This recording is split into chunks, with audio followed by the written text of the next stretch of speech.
Thank you very much, Michael. I'd like to welcome our moderator today, Walter Van Hals. Walter is a teacher at Queensmere. This is the second one, sort of one of these types of all candidate meetings I've done with him. He does an amazing job. I think it's because he knows when to send us for detention if we do something wrong. I'd also like to mention there's washrooms behind us if you need to. If you want to keep track of what the candidates are saying, we do have lists of all the candidates. And beyond that, I'll pass it over to Walter. Thanks, Scott, and I'm honored to be here today and to hear from all of our candidates. I would like to begin today's roundtable by asking each candidate to give a brief introduction for a maximum of 1 minute. I will then ask a series of questions that allow one candidate from each party 1 minute to share their remarks. At 50 seconds, we will raise the yellow card, and at 1 minute, we will raise the red card. At 8 p.m., we will stop the questions and allow all candidates 1 minute for concluding remarks. So to start off, I would like 1 minute, please, from Narima Delacruz. There, okay, that's easy. 1 minute then, please, from Nav Dano.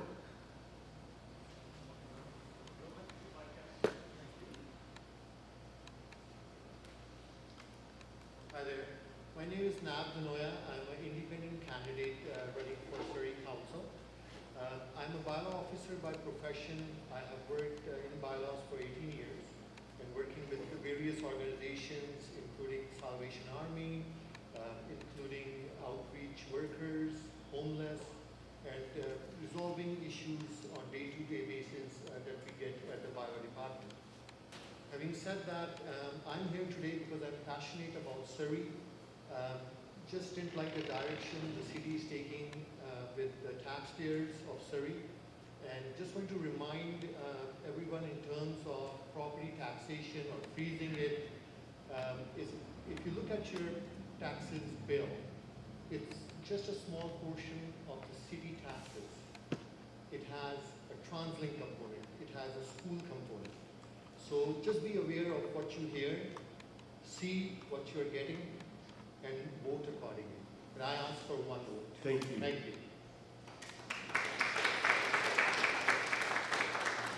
Thank you. We would now like 1 minute from Manjeet Singh.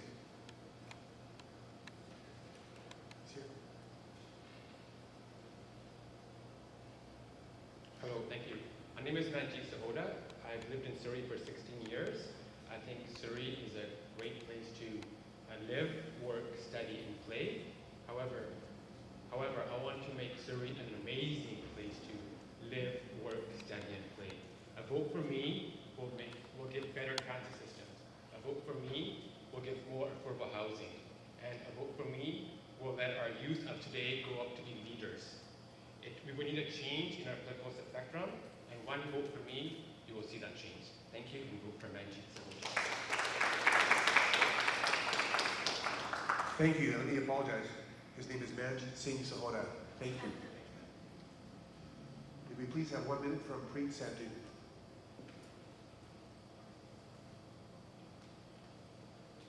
My name is Preet Sandhu. I'm full-time real estate agent for 30 years and I live in Surrey. I am married. I have 2 daughters and they both are working for RCMP.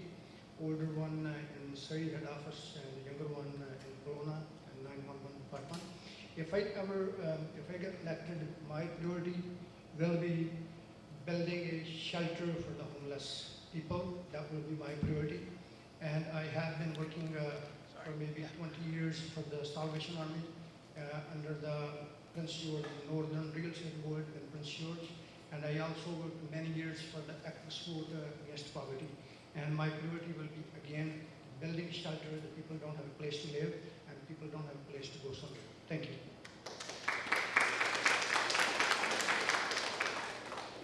Thank you. And may we please have 1 minute from Ming Zhang.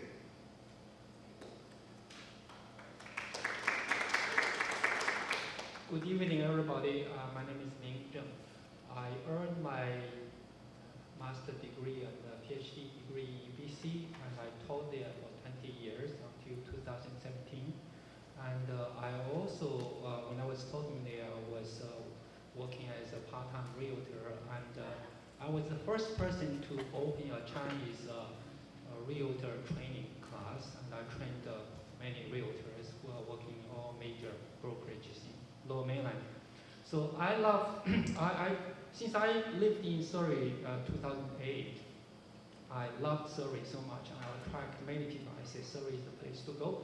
And if I'm elected, I would make Surrey prosper, develop, and will attract a lot of business and let Surrey be very, very rich, like not afraid, like Burnaby. Okay, vote for me, please.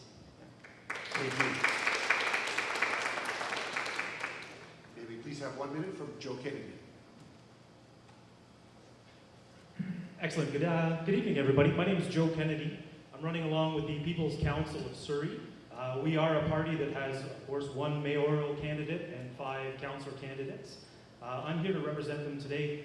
Our party, including myself, is based on honesty, transparency, as well as freedom being the paramount thing. You're going to hear from a lot of people that are going to talk about how they can spend your money, how they can best spend your tax-paying dollars. We are a little bit different that way in the sense that we want to get government out of your way, lower taxes, allow you to make the choices that are important in your life on how you would like to set your goals and how you'd like to save, or spend your money. We would like to make it available for businesses to come in and do what they do best, pursue what they find meaningful, and make everybody essential. Thank you very much. My name is Joe Kennedy, People's Council Surrey. Thank you.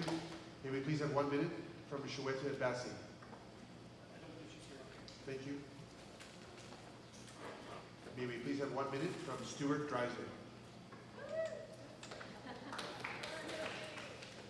Hi everybody, my name is Stuart Drysdale, running with the State Surrey Coalition for the first time. Born and raised in Surrey, living here over 40 years.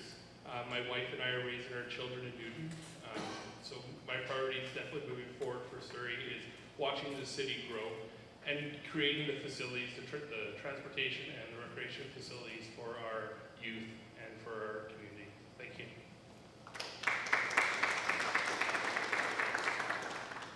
Thank you. May we please have 1 minute from Doug Elford.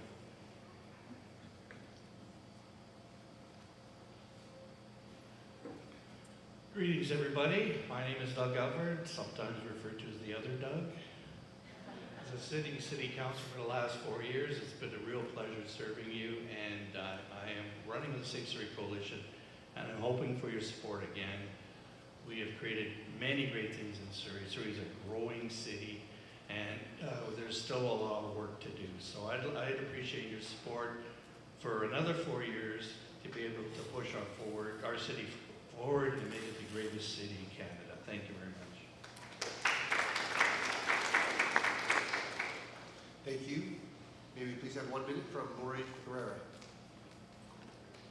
I pronounced it well, better than the mayor. Hi everybody, my name is Lori Guerra, and I too am a city councillor in the city of Surrey. I was elected in 2018 with the State Surrey Coalition and Mayor Doug McCallum, and I still feel very honored and humbled to have been elected. We made some really big promises in 2018. We promised that on day 1 we would switch out the LRT with the SkyTrain, and we promised that we would switch out the RCMP with the Surrey Police Service. And I'm really proud of my track record that I stayed true to the promises that I made. I'm a person of faith, and I think that's the only thing that politicians have is their word. I think that's all any of us have is our word. So I'm prepared to run again with this team again, and I'm hoping for your support for the next 4 years to get this city moving forward. Thank you. Thank you. May we please have 1 minute from Alison Patton. Okay, it's easy. May we please have 1 minute from Sarge Chiba.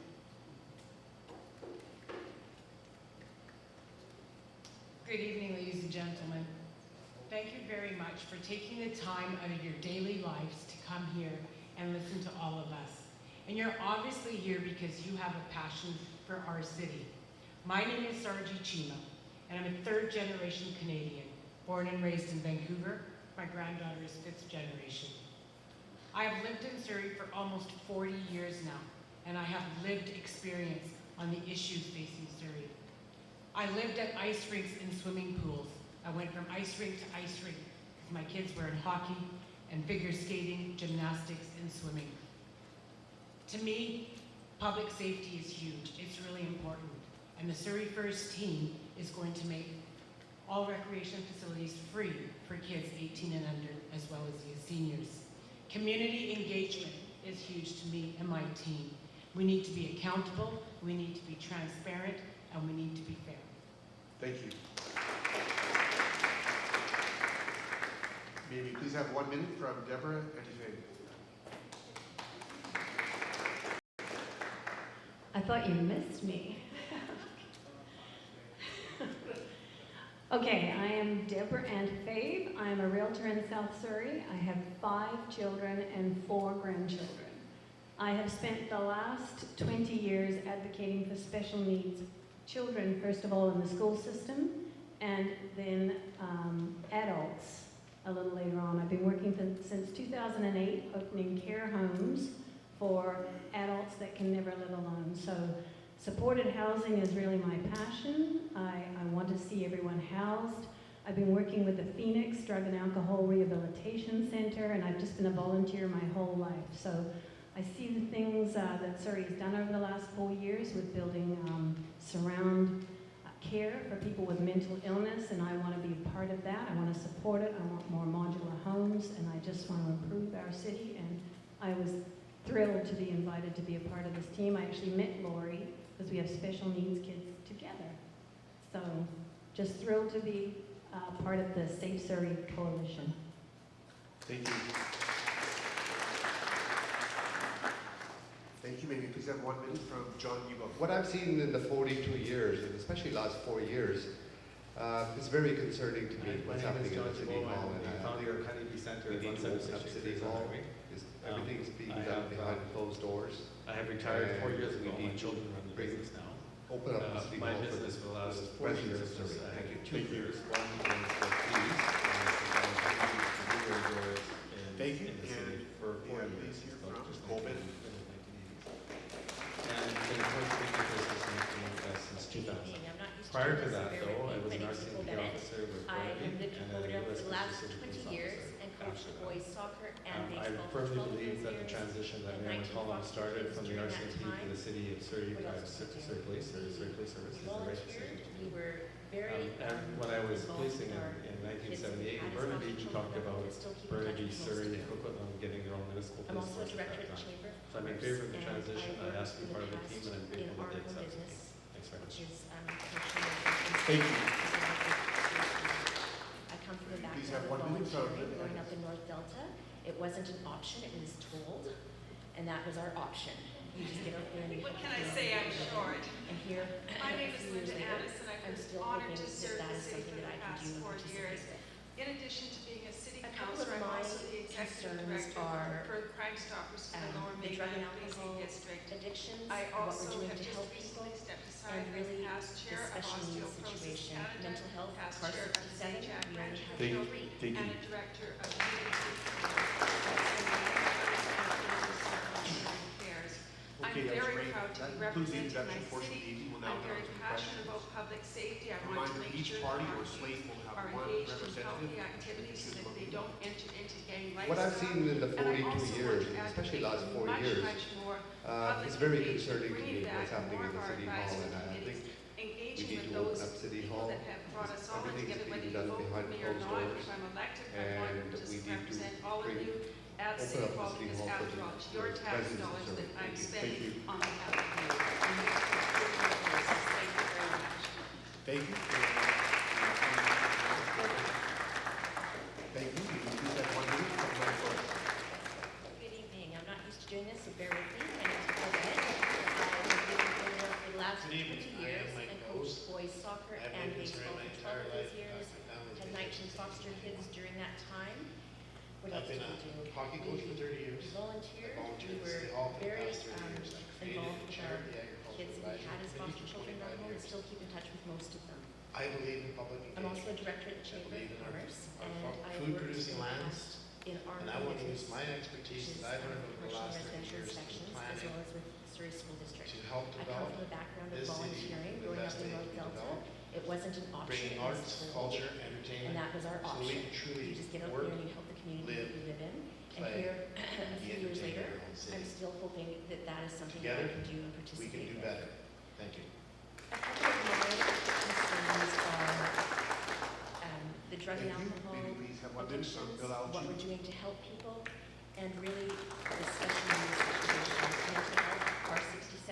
Good evening, my name is Bilal Jima, and I'm so honored to be running with Dennis and my colleagues and under the leadership of Gordy Ho with Surrey We'll First. now get on to the questions. I moved to Surrey in 1990, I had no Each choice. party or slate will But have I've been one here ever since. representative. I went graduated from Princess Margaret, I went to university. What I've seen in the 42 achieved a bachelor's years, in business especially last 4 administration. years, I live here with it's my very wife, concerning to me what's son happening and at our the 3 City kids. Hall, and I And think I'm looking at the we need trajectory to of open up Surrey City Hall. and wondering, Everything's being is this done the right behind direction, closed doors, or could we do better? and we I need think we could do better and make sure open up voices City across Hall the for city have a residents. say in the direction that we're heading. That means you, that means engagement, your lived experience, your expertise in different regions of our city need to be incorporated into our decisions at City Hall.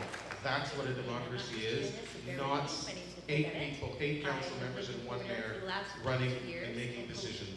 Your voices are absent. It's our hall, it's the people's hall, and I want to return it to the people. Thank you very much.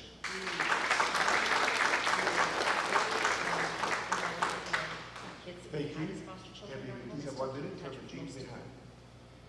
I'm also a director of the Chamber of Commerce and in our home business. Good evening, folks. Glad to be here and happy that you're here as well. And by the way, thank you for I come pronouncing from a my name background of correctly. Well volunteering, done. growing up in North Delta. I It wasn't an am option, it a was long-term full. resident of Surrey. And that was our I option. I came as You an just get out immigrant, there and you help the but community. spent most of my life here in Surrey. A few years at the age later, of 10. I'm still hoping Subsequent to that that, that is I something that I can graduated do from and participate in. Lord Tweedsmuir High School, and A couple one of of the best my high schools, always concerns punching are, above its weight. The And drug and now alcohol I have the pleasure of running with the addictions, team what we're doing of to Gordy help Ho in people, Surrey First. and So what do I bring to really it? the special needs Well, I situation, bring mental health, several R67, decades of we only experience have from 3. working with the federal government. They trusted, federal government trusted me with huge projects such as the negotiation Okay, that was great. federal That concludes provincial the introduction agreements on portion of the legal meeting. aid, We'll now get on to the young questions. offenders, and indigenous Reminder, each party or slate will have 1 Government of representative. Ontario trusted me to set up the workplace health and safety. What I've seen in the 42 I want to bring years, that especially experience last 4 here years, because my it's kids, very my concerning to me what's grandkids happening at the live City Hall, in and I Surrey, think and I want to make we sure need that to open Surrey up City is Hall. a place that's welcoming Everything's from being them done behind as it closed was for doors, me when I came and we need back to in bring, the day. open up the City Hall for the residents. Thank you. Thank you. Will you please have 1 minute from Paul? Thank Once you. that hand, please. This is pretty interesting. I want to thank you all. I'm actually an immigrant from the city of Vancouver. Came here I in have lived in 95. Cloverdale for the last 20 years. I've been blessed. I coached boys soccer worked and a wonderful baseball for job. 12 I've been of those doing years. business And 19 foster associations kids for during that 27 time. years. What else? I'm motivated because I'm working with a group of doers. The Surrey First Team, which originally was started by my friend Diane Watts, did a lot for this community. I'm also a director And at to be Clover honest with you, during the and I pandemic, worked in the there was past one for our counselor who business, stood above all which is during the commercial pandemic. And residential Linda came inspections, to as our well as with the community, Surrey School partnered District. with us, I come from a helped us. background of volunteering. And in fact, growing up in she's the one North Delta. responsible It for wasn't an fixing option, all it the was sidewalks in the old downtown. and that was our area, option. all those You just get out trees. there and you help the community that Anyway, you live in. And make a here, long story a short, few a years lot of later, what's going on I'm right still now, we hoping really need to that is compete something on that a I can do variety and of levels. participate We need in. expertise of professionals. A We couple need of our my businesses, concerns safety, are we need a hospital the drug and outside these alcohol doors. So addictions, without further what ado, we're doing to help just people, a little bit more. and really the special needs situation. Thank you. Thank you. Will you please have 1 minute? Okay, that concludes the introduction portion of the evening. We'll now get on to the questions. A reminder, each party or slate will have 1 representative. My name is Phil Biguri. I'm running with Surrey Ford and Ginny Sims. I'm the owner of the Old Surrey restaurant. My family's owned that restaurant for the last 48 years in Newton. I'm also the executive director of the Newton Business Improvement Association for the last 8 years. I also sit as the treasurer of Tourism Surrey. I'm also the treasurer of BIBC, provincial body for all BIAs throughout the province. Hockey coach as well. I'm focused on, with Surrey Forward, very proud to be on that team. We're focused on accountability, openness, transparency. I believe that small business needs to thrive in the city of Surrey, and as with my experience on the association and the Old Surrey restaurant, I'm looking to improve small business within Surrey. Thank you so much.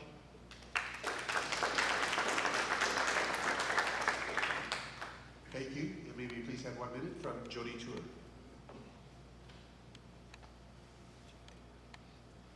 Good evening, everyone. My name is Jody Tour, and I'm running for City Council with Ginny Sims and the Surrey Forward team.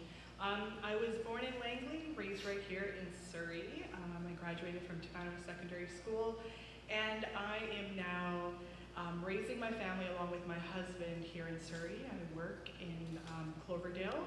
I'm running to serve the community, to give back to community, and to make a safer, healthier community, but also a safer community, not just for my family, but for my children and your children.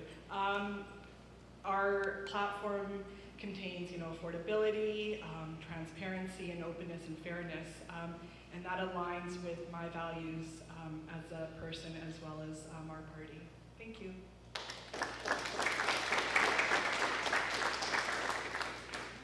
Thank you. And maybe please have 1 minute from Julie Tapple. Here. Maybe please have 1 minute from Becky Sell. Maybe please have 1 minute from Jasmine Sandu.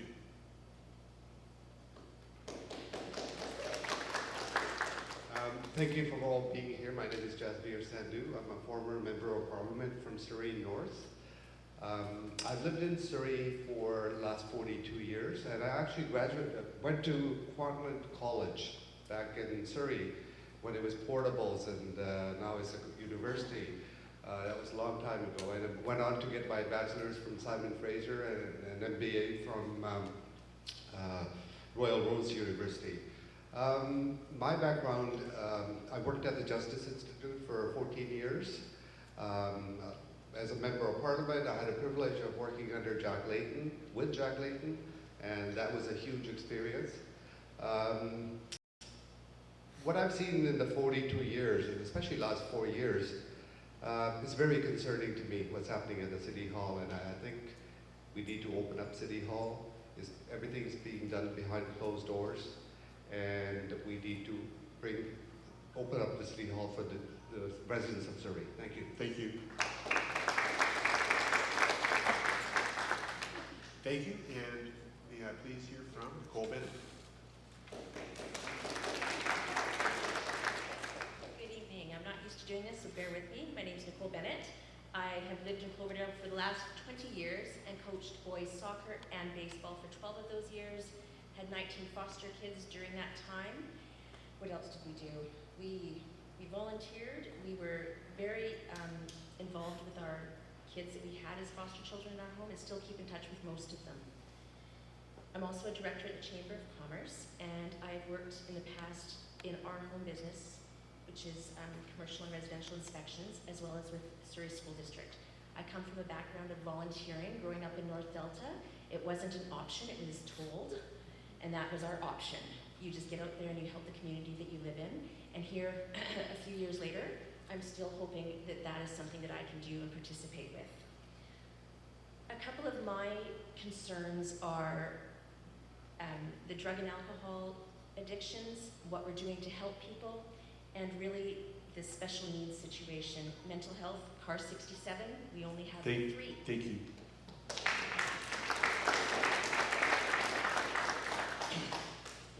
Okay, that was great. That concludes the introduction portion of the evening. We'll now get on to the questions. A reminder, each party or slate will have 1 representative, which you can choose among your team, and independents will speak for themselves. So the first question is regarding development, and we'll start off with a representative from People's Council. Please choose that amongst yourself.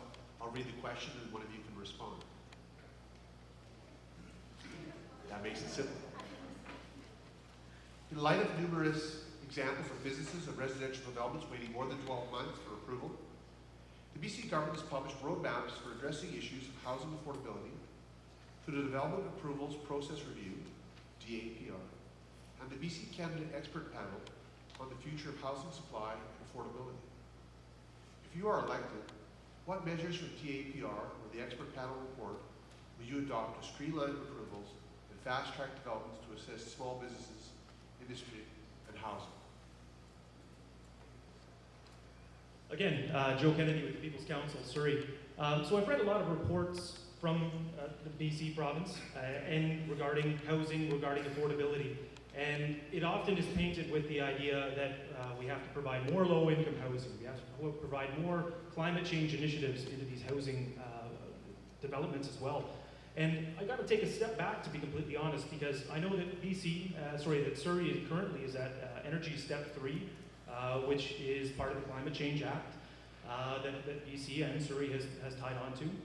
And I don't know if you are aware, but that adds a significant amount of money to developments. And I don't think that that's something that maybe that we as councillors should be deciding for people that are in need of housing.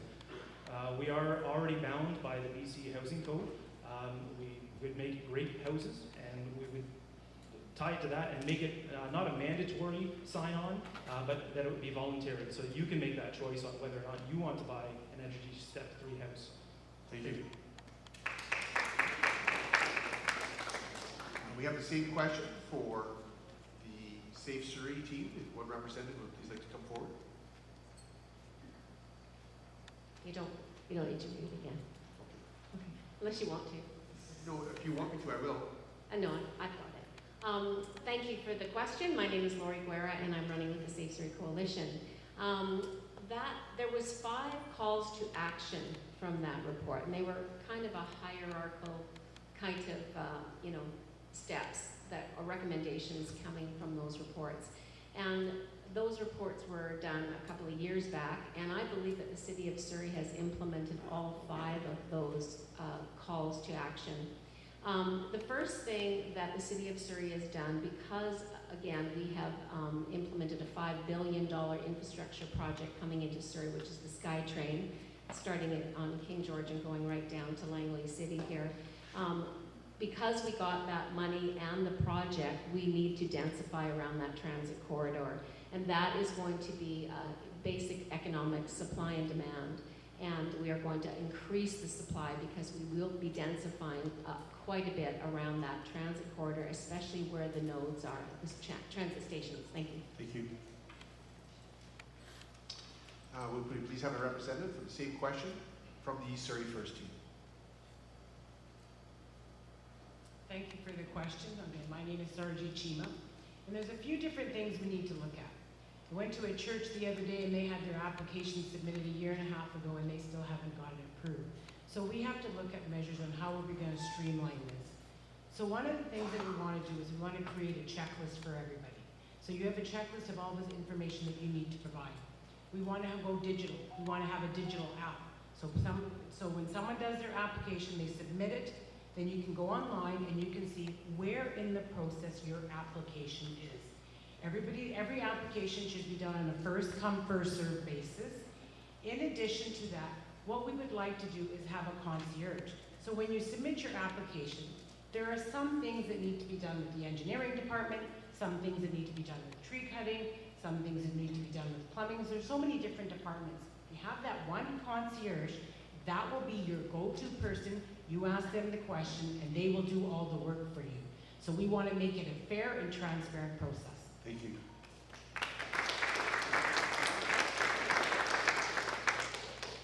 The same question for a representative of the Surrey Forward team.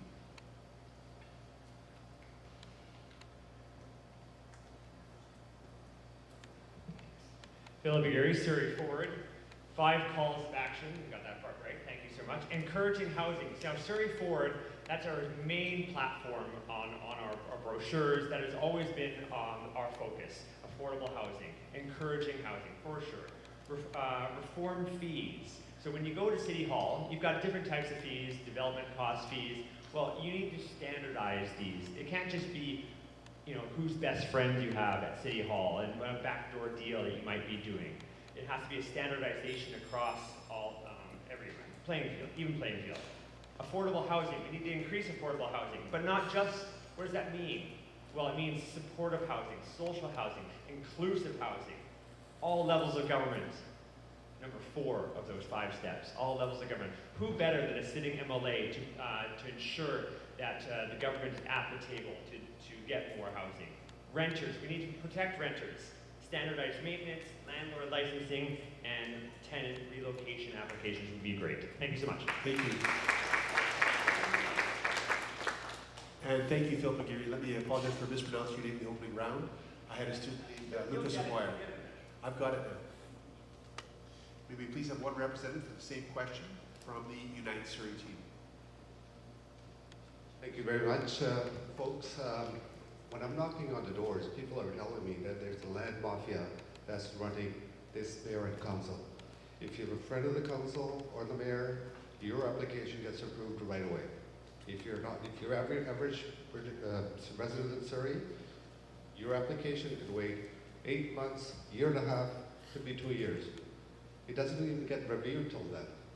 The reason we have a glut, shortage of supply is because this council and the mayor is not approving the applications fast enough. We came up with a plan, 3 days, renovation applications will be reviewed, 3 weeks, it'll be your single family home, 3 months will be multi-family homes. And guess what? The mayor says, well, it can't be done. Then the next day they issue a press release, oh, we'll do it in 2 weeks. And our plan has been copied now in Vancouver. It is doable, and we'll bring it to the city when we are elected. Thank you. Thank you. We will now offer the same question to our independent candidates, beginning with Nav Dano.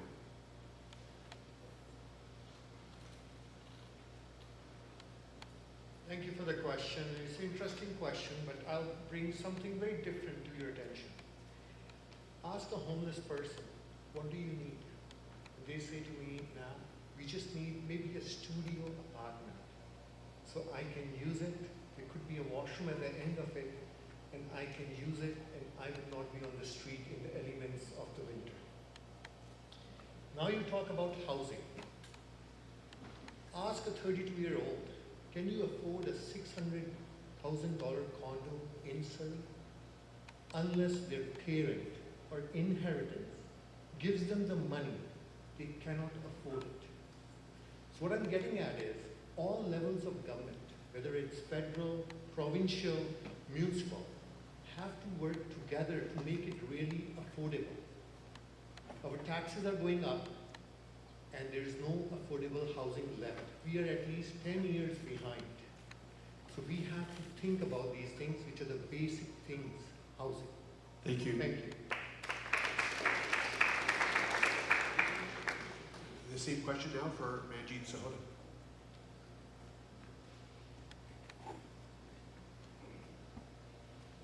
Okay, thank you very much. According to the dark report, there were many suggestions. Some of the complaints were that the public process, so citizens like yourself, were getting invited to the process very late in time, and so the costs were overburdened and there wasn't a chance to go back. So we think that one suggestion is that to get the public involved earlier, so they can provide their input earlier and then either proceed with the application or stop it. Another idea is to triage the application. So some of the applications that are incomplete or easy, so easy renovations, and then the ones that are more complex, they get triaged differently, so they get the process times done very different. An easy one will be done quicker, where a complex or high-rise is done later on or takes more time. In terms of, we also need a digital permitting process, so the people who put in their permits, they can kind of watch it, monitor it online to see how much, where the process is going. Thank you. Thank you. The same question now for Preet Sandhu. I believe the problems we have in City Hall, it's regulations after regulations and lots of inspections. And if I'm elected, if staff brings me the new regulations or new inspection, I will ask them to get rid of or eliminate at least 2 inspections or regulations before you bring the new one. Second thing, I will get rid of the renovation permits. That takes a lot of time and tied up the staff's time, and I don't think the city, because people doing the renovations on the used homes, and its house has been approved and built properly, and all the inspections have been done that houses were built. Why we needed a permit again to renovate the houses? Third thing, I will ask the city office hours should be 8 to 8 because it doesn't give enough time the people who work full-time on the day shifts, and they have no time and no access to the city hall. Thank you. Thank you. And the same question now for Ming Zhang. Thank you. I read the PL. DAPR, yes, this afternoon in detail. I agree with some of the suggestions, like be flexible about this DC, C, and CAC. For the processing of the application, again, I talked to other developers. I urge efficiency, effectiveness. Certainly, if we just work together, we can just make it the process much faster and much fairer. Another things I have to remind is that there is a mentioning that if somebody filed an incomplete application for a permit, and they will be fined or punished. I don't like that kind of attitude. I think the city should help the people who want to develop.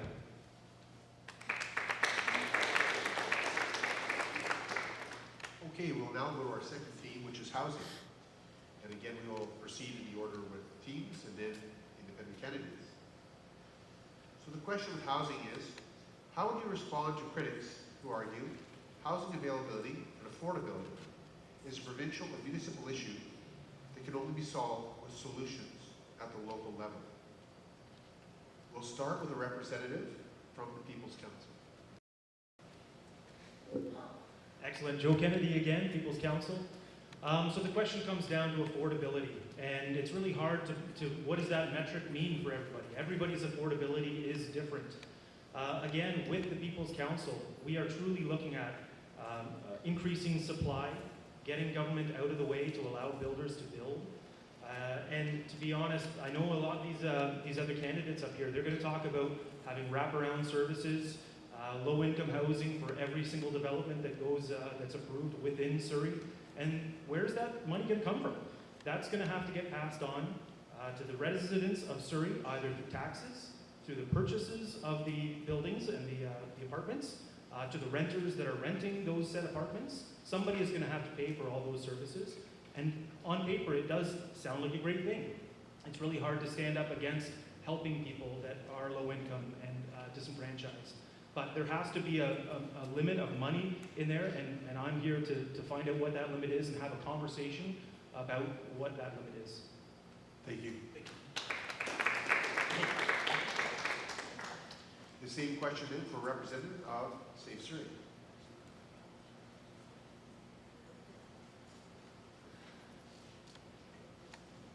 Hi, everybody. So, housing, affordable housing. I mean, there's a whole spectrum of housing that we talk about. Surrey, Safe Surrey, we've done a good job with modular housing. We built 10, we're on our way to 10 projects now. We know there's a lot of work that can be done. Addressing, what people say, is it affordable to buy or affordable to rent? There's all sorts of different factors that are out there, right? And as a council, we've looked at it. We hear about it all the time. We hear it from people. We can't afford to live in this city. We can't afford to buy in this city. What do we do? So last meeting we had 3,300 units go through. So we're all about supply, and there weren't just houses. 175 indigenous houses for indigenous families, for example. I guess I'm out of time, Thank you. Thank you.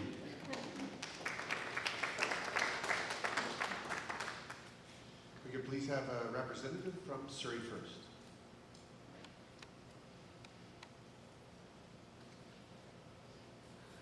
Thank you for the question.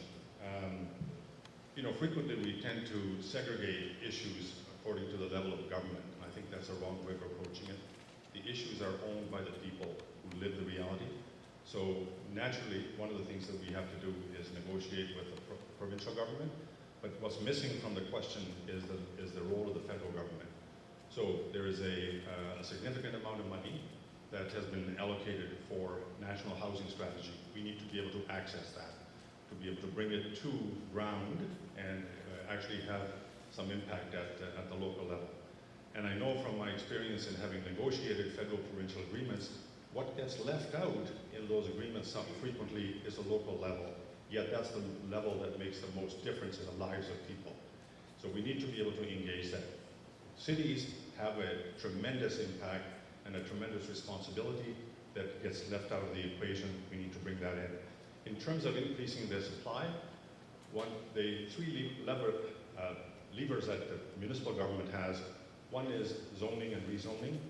The second one is in terms of legalizing suites that are currently illegal. And then the third one is the permitting process to make sure that it's sped up in such a way that we actually respond to the needs of the people who would need the housing. Thank you. May we please have a representative of Surrey Forward.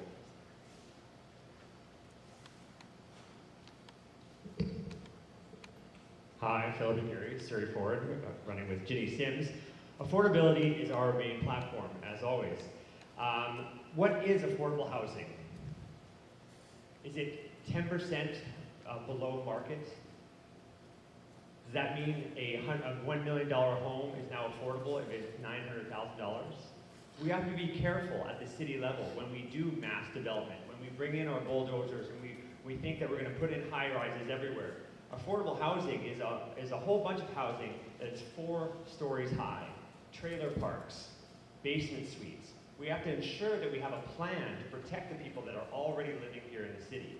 We can't just say, let's do high rises and it all will be fixed. There are a lot of people that are living on the margins and we need to have a plan for them. Affordable housing is not just 10% below market. Thank you so much. Surrey Forward is always focused on affordability. Thank you. Thank you. And may we please have a representative of United Surrey. Thank you. The current councillor, he mentioned that they approved a whole bunch of permits, houses on Monday. That was a special meeting. You know, during the election, you usually don't have meetings to rush through. He's mentioned that, you know, they've approved 45 applications. Normally, it would be 10 to 15. What was the rush? What was the rush to hold this meeting and push this development through? Oh, by the way, one of their current running mates, her family member's units were approved through this last council. You can read the Surrey Leader now, they'll tell you. It's very clear. So this is what's going on in the city of Surrey. And we need to stop this. We need to elect credible people that have a plan, people that'll bring the city hall back to the citizens. Thank you. The same question will now be offered to our independent candidates, starting with Nav Dano.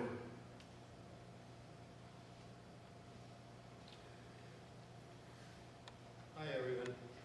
Some of the things I wanted to say my fellow candidates have already stated, so I'll focus on the bright picture. The bright picture is you have to sometimes think what's happening around the globe. What are the solutions that some of the other countries have brought in? So take a look at the Singaporean model, take a look at the Finland model. So what they do is co-op housing that is rent to own, so that the people who live in those housing at some point in their life, let's say 16 years, 20 years, like many of you, pay the mortgage and own that unit that they call home. We need to think a little bit outside the box here.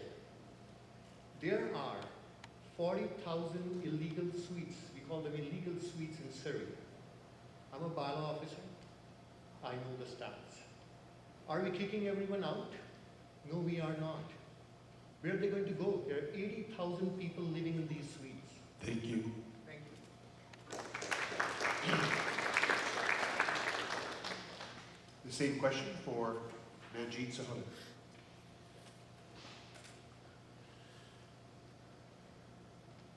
Thank you very much. I agree with Ajit. I also think there's three levels of government. The municipal government has the Municipal Act, which controls the bylaws and the zoning in the city. The provincial has the Ministry of Housing, which will also can add more housing to our city as well. And we also have the federal government. The federal government has also much money to lend out. They have one program called the Housing Accelerator Fund. So that's $4 billion. That's $4 billion. That's offered to municipalities to make affordable housing. You have to follow three things. Three simple things. Have faster permits, make more higher density housing, and have that housing close to transit or SkyTrains, and you have access to $4 billion. $4 billion will make a whole, almost like 100,000 homes in Surrey. So I'm there, Manjeet Sahota. I'm going to research these ideas and find better ways to spend our money and the federal money instead of our taxpayers' money, instead of our housing, property tax money. Thank you much. Thank you. The same question for Preet Sandhu. Affordability and availability of the housing, end of the day it stays in the hands of the private sector and I believe in the provincial government. But for sure, city can do lot better planning to make sure all availability of houses and everything it works as a planned. But look at our Mayor Doug McCallum came in 1993, and since today about almost 17 years, and have destroyed the whole looks of the city, reduced the lot sizes, reduced the street sizes, and created a big serious problem, traffic issues, parking issues, and all we needed to do, make sure we don't let it happen again. And I don't think we can, as a city council, make very much difference, but we really have to do better planning and make sure we don't create any serious issues in our city. Thank you. The same question for Big Zane. I will say something probably shock everybody. I'm, okay, I say be real, be realistic. Affordability is not a fiction, okay? Affordability by whom, okay? Now, every item in our living is rising, okay? The price is rising, the land is rising in value. Okay, so if we want people to be able to afford house, develop economy, okay, create job opportunities so that more people work and earn more money, okay, that's the way to solve the housing shortage problems. Okay, thank you. Thank you.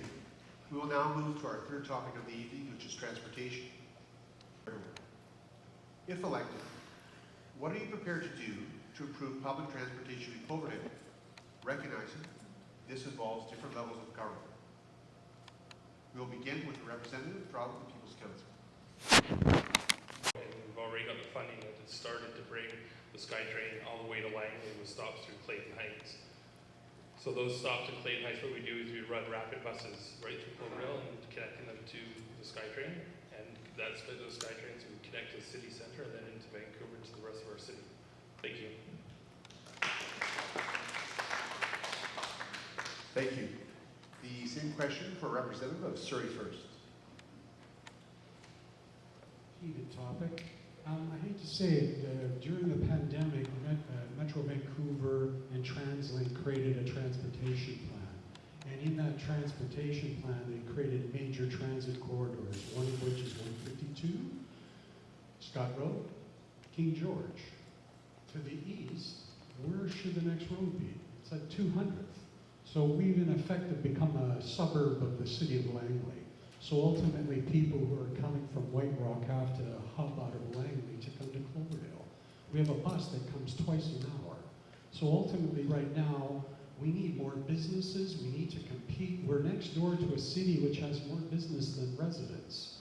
So if you want to get people out of their cars, you've got to create jobs here.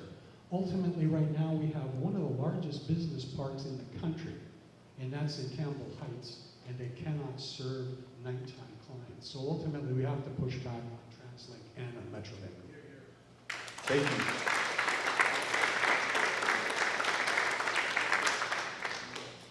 The same question for Representative of Surrey Forward.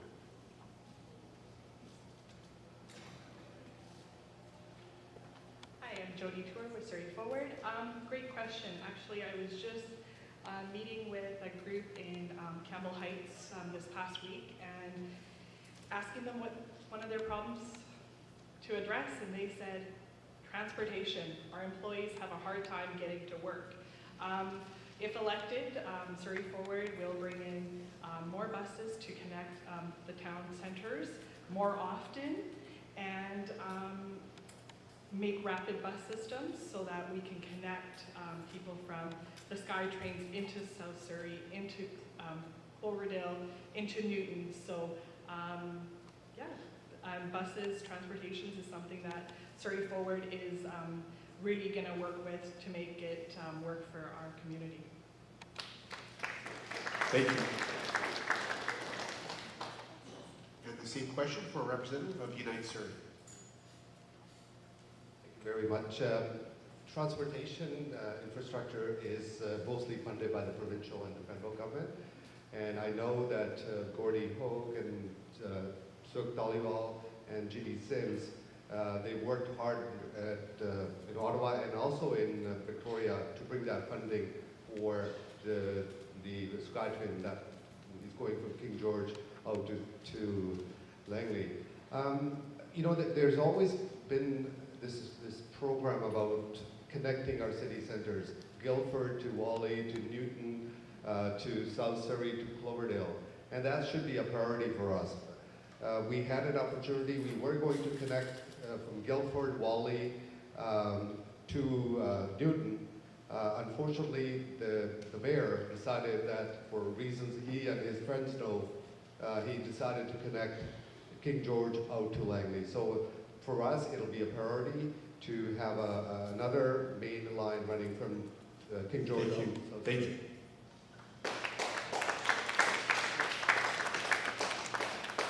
The same question will now be offered to our independent candidates, beginning with Nav Danow.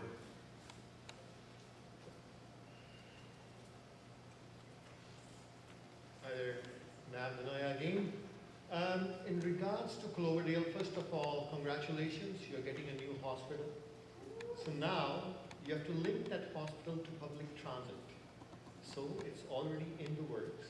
It will be a fast bus going there connecting to the SkyTrain station nearby, whether it's in Clayton, whether it's anywhere else along the Fraser Highway route. Having said that, what I want to do is encourage you out of your cars by yourself.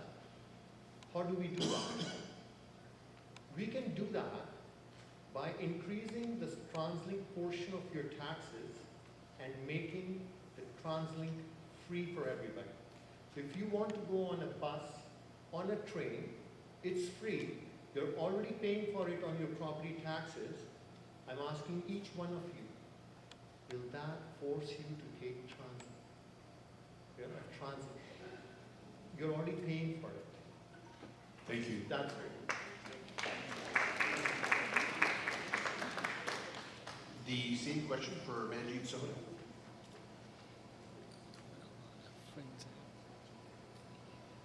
Thank you very much.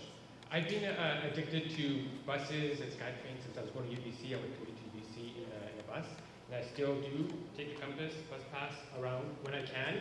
I tried to do the bus here, but it was 3 buses I had to change to, and the traffic times are very close. I didn't want to risk being late, so I drove here. But if you look at my website, I want to incentivize buses.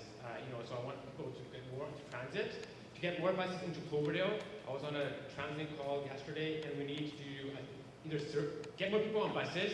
The more ridership on buses increases the data that transit gets. That we have now from 50 bus riders, we get 150. So if it loops up by 100%, we'll get more buses. So they collect data. We also do surveys. So the more people who participate in the survey saying, yes, we need more buses, you can present this data to transit and say, yes, we need more data. So I'm all for buses. If you look at my website, I'm Mantis website. You'll see my plan there. Thank you.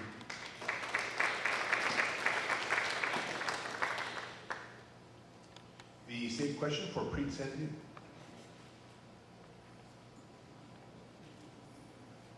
City of Surrey have improved some intersections and made some bus lanes, and I think we should increase and improve bus lanes and make it better intersections where the buses can go faster. And of course we can add more buses and also listen to people who rides in the buses and whatever the problem they face, and we have to work on that. Thank you. Thank you. And the same question for Big Zin.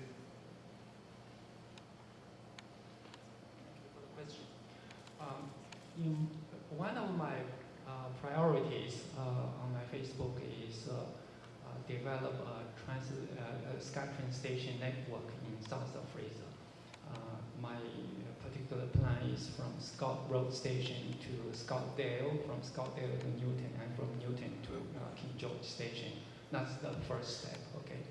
On Tuesday, I was just distributing my pamphlets outside Guildford Mall, and one young guy came to me and said, I'm voting for you, but here I'm working with TransLink. How can you make that? Or something like that. I said, okay, I'm just giving you the idea. See, we should follow China's example. China is called construction mania. China, before it developed, they developed a lot of railways, now it's one belt, one road, okay? When you have the transportation. Thank you.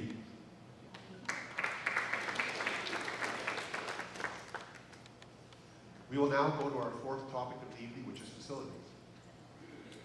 Cloverdale is the center out of Guildford, Fleetwood, Newton, North Surrey, and South Surrey. It would seem that we are at the bottom of the list for an indoor pool after the recent announcement that Clayton would be getting one. This is in spite of the continued growth in Cloverdale.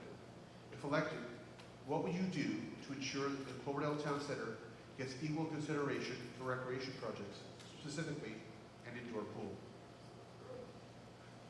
We will begin with a representative of the People's Council. Hey again, Joe Kennedy. As you can tell, I don't mind taking arrows. I don't mind being first into the burning building to answer these questions. I'm a very inquisitive person. I want to know costs. I want to know details about things. Again, it's great to promise a pool and say, yes, we're going to promise you a pool, but I can't say that because I don't know how much that's going to cost, and I don't know if there's a business out there that can spend their own money to do it better and more affordable and save your tax money. So that's how I look at things whenever doing a cost analysis breakdown for people. I think that we should have a fiduciary responsibility to every taxpayer in here. I don't think that we should be running deficits and then have the federal government bail us out because that's your tax money as well. It's either going to get paid through taxes or inflation, and both end up increasing the cost of housing, the cost of living, gas, everything else like that. So as of right now for the pool, I can't guarantee it. It would be something that I'd look at and be able to communicate with the community and find out if that's actually something that everybody wants to have, and let's go forward. Thank you. The same question for a representative of Safe Surrey. Hi everybody, Lori Guerra, Safe Surrey Coalition. We are the party that has promised that pool in Clayton, and we are also the party that has promised the pool in North Surrey. We are also the party that has voted to fund $424 million of infrastructure projects in our city, and they're already done or at least in the ground or getting, groundbreaking. The biggest pool that we are funding is a $150 million project in Newton, which has been a long, long time coming. That's going to be an Olympic-sized, 10-lane, Olympic-sanctioned swimming pool for international meets to be available in the city of Surrey. So, yeah, and I think it's wonderful. We did polling and we found that the number one thing that residents want in Surrey are pools. So we will be looking forward to having that. Last one. Sorry. Thank you. Thank you. The same question, please, for a representative of Surrey First. Mike Rose, running with Gordy Hogan, Surrey First. It's kind of funny, I'm answering this question because I played opening day in the Cloverdale Ice Rink in 1971. What is now the parking lot was in fact preload for the second sheet of ice. That arena has always had a chiller for 2 sheets of ice. Surrey First had designed and started construction on the twin rinks that are now being built at $20 million more than they were originally budgeted. What we lack in Surrey, or in Cloverdale, is a strong advocate for Cloverdale. And I would be that advocate. Surrey First would be that advocate. So Cloverdale got its fair share.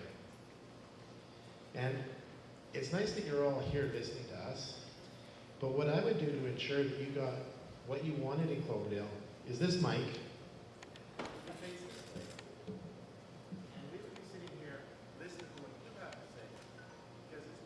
Thank you.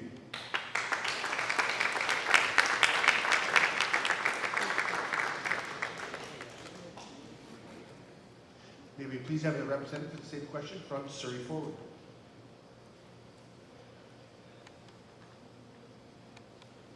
I'm back. Philip Aguirre, Surrey Forward. Now, I've only been a politician for like 60 days, so I'm new at this, and I always want to be careful that, as politicians, that I'm not going to be one of those that panders for the vote. I always believe in a plan. A small business, you need your business plan. You need a plan for the entire city. Now, Cloverdale, 62,000 people that live there. Newton, 160,000 people. One pool each, per se. Now, what is best for the entire city might not be best for one community. We have to be very careful how we spend our money in an affordable way. Cloverdale is amazing, but we have to look at the entire city. We have to have a plan for the entire city and spend your dollars in the best affordable way. Thank you so much. Thank you. May we please have a representative for the same question from United Surrey. Thank you. As I mentioned earlier, I'm a mom who's raised her kids in Cloverdale, and I can tell you we need a pool. It's ridiculous. We have a greenaway pool that we can use only in the summer months. Yet we have all these new families moving into our communities, and we need to start thinking about some of the historic investments that have been made in our parks and rec. And we need to recognize that we are developing, we are growing, and so are those darn kids. They're not all going to fit in the pool. So how are we going to do this? We need to bring together, I think, a citizens committee to advise and prioritize and get the capital to get it done so these kids can have those memories, those experiences, and some healthy activities in the community that they live in, rather than exporting them to the other pools. Thank you. The same question will now be offered to our independent candidates, beginning with Nav Danovan.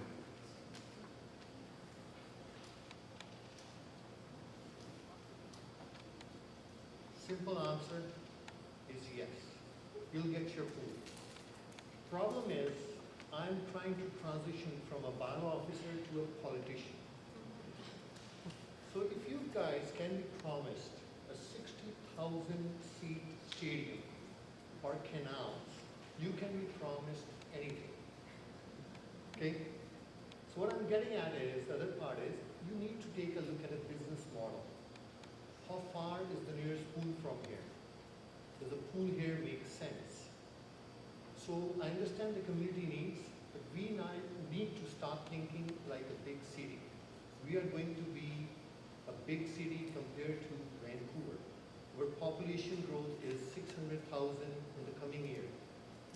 So we'll have to look at what funding we have available, what our staff recommend to us to give you that promise. So as I said, I'm still a bylaw officer, and I'm not promising. Thank you.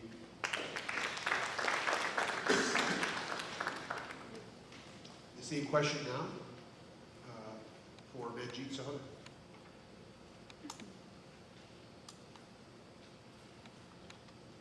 Thank you. So when I was in high school, I was really bad at football. And I would get picked last, the last person to join the team. And I hated that feeling. So I don't want any community in Surrey to have that same feeling that we're at the bottom of the ladder. You know, Surrey isn't a ward system where we have one council in Cloverdale, one council in Guildford. We all 8 councillors, and me, if I get elected, I will work together with all 8 councillors and the mayor to give everybody an equal representation.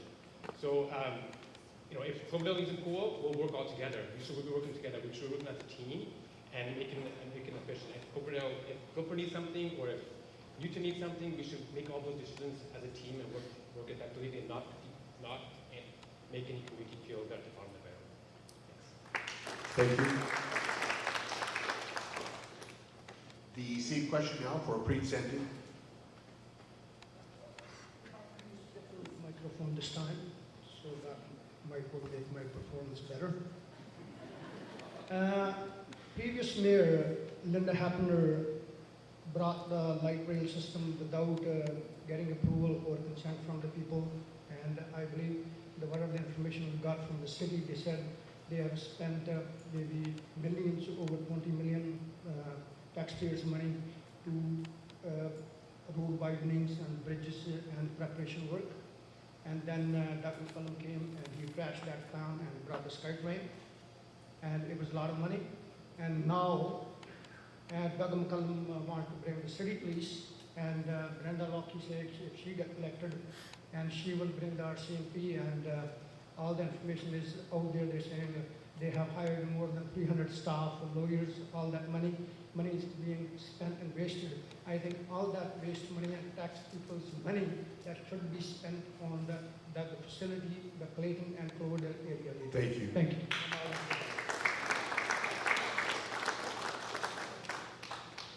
Okay, well, which is policing. Sorry? My apologies. We have one more independent candidate. Please, the same question on facilities and swimming pool for Big Zane. Yeah, I would say yes. You build a pool and people will come, okay?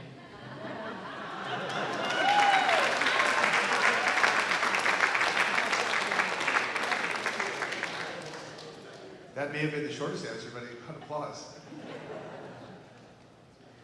Okay, thank you. We will now go to the 5th topic, which is policing. Again, this question is for all candidates. Are you in favor of keeping the RCMP in Surrey, or do you want a Surrey Police Department? As significant costs have already been incurred for the transition from the RCMP to the Surrey Police Service, what are the reasons you have for either scrapping or continuing the transition? And how much will your decision cost taxpayers of Surrey? We'll start this question with a representative of the People's Council. Great. So yeah, the ship's already sailed with that, right? Is what we're being told, and yet it's still hard to find a budget on exactly how much this ship is going to cost us. You have to look at it from a pragmatic standpoint and go, what is the liability that we're taking on by having a Surrey police force? Are we going to have to incur all the long-term costs? Are we going to have to incur if we get sued, but if the Surrey police force gets sued? Does that fall on the citizens of Surrey as well? Are we indemnified by keeping the RCMP? Do we have to pay out the RCMP pensions? Do we have to pay out the Surrey police pensions? These are all long-term forecasts that need to be applied, and so it would come down to a cost-benefit analysis. Also, Surrey is a big, big city, upcoming.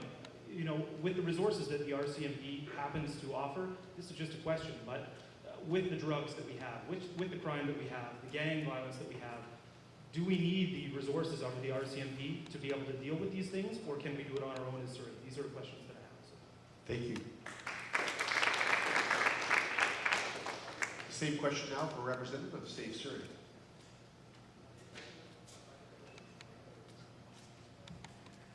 John Jabot. Well, you know where I feel, is that as an ex-policeman, ex-RCMP and ex-City Police, I'm in favor of the transition to the Surrey Police Service. But there's lots of reasons. I mean, the number one reason is civilian oversight. You know, with a Surrey Police Service, with a municipal police service, there are, in Surrey our size, there'll be 8 board members, 7 appointed by the province and 1 appointed by mayor and council. And they hire and fire the chief. And so that if the direction of the police service is not going in favor of the citizens, the province essentially will handle the chief constable. That's number one. The police officers that are hired and trained in Surrey Police Service would stay in Surrey Police Service right till the end. I mean, I know many RCMP officers that I'm still in contact with that have been traveled around for 6, 7, 8 different postings. Another good reason is for acquisitions. It's very difficult in a large, rigid organization to acquire products quickly, and in a municipal police, a smaller service, is quite easy. Thank you.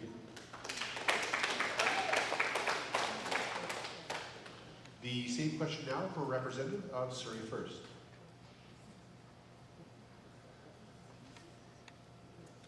Bilal Chima with Surrey First. Does anyone know how much it's cost, this transition?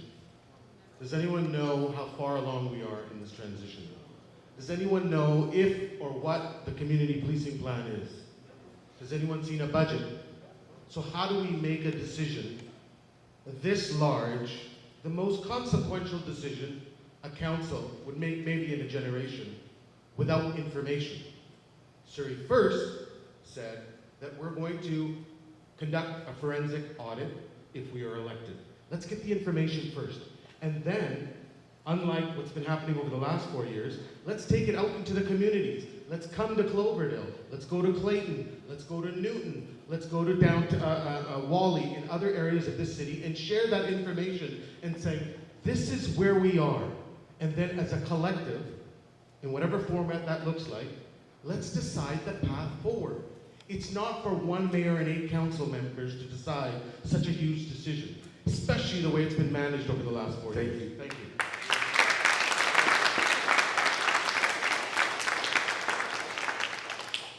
The same question for a representative of Surrey Forward. It's me again, Phil Viguri, Surrey Forward, Ginny Sims. A good friend of mine who works in options, Heather Lynch, she grew up in Surrey and had lots of interactions with some of the constables that were at her high school. And that was a turning point for her. And she always tells a story about, it wasn't about the uniform, it wasn't about that they were an RCMP officer, it was about the person.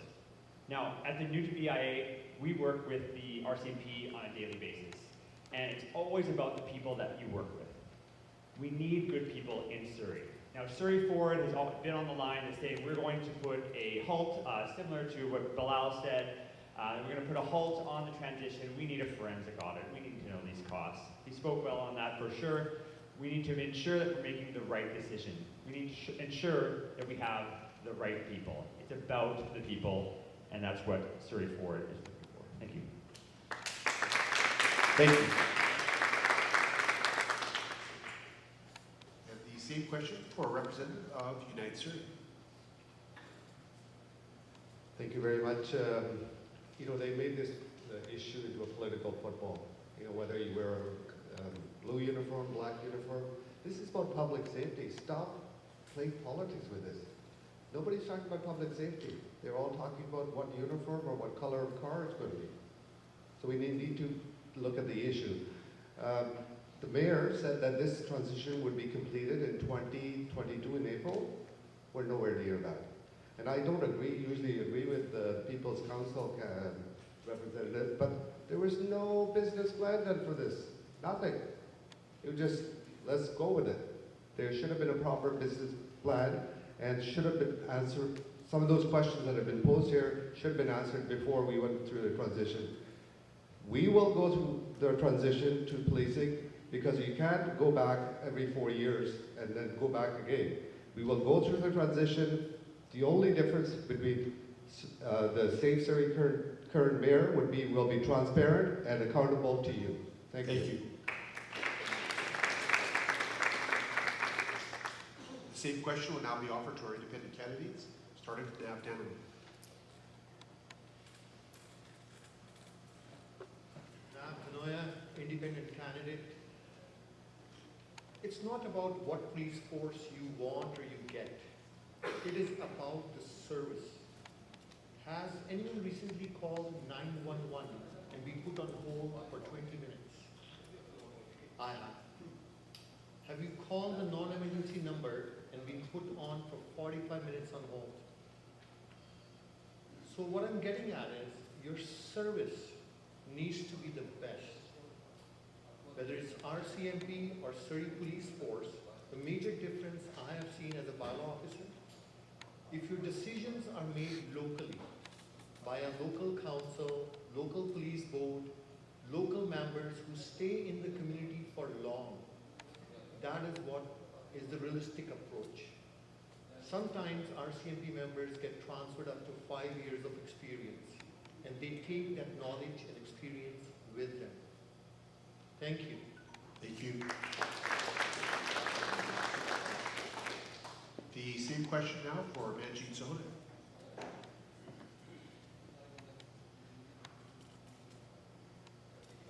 Hi, thank you. This is Manjeet Sahota, the bad football player.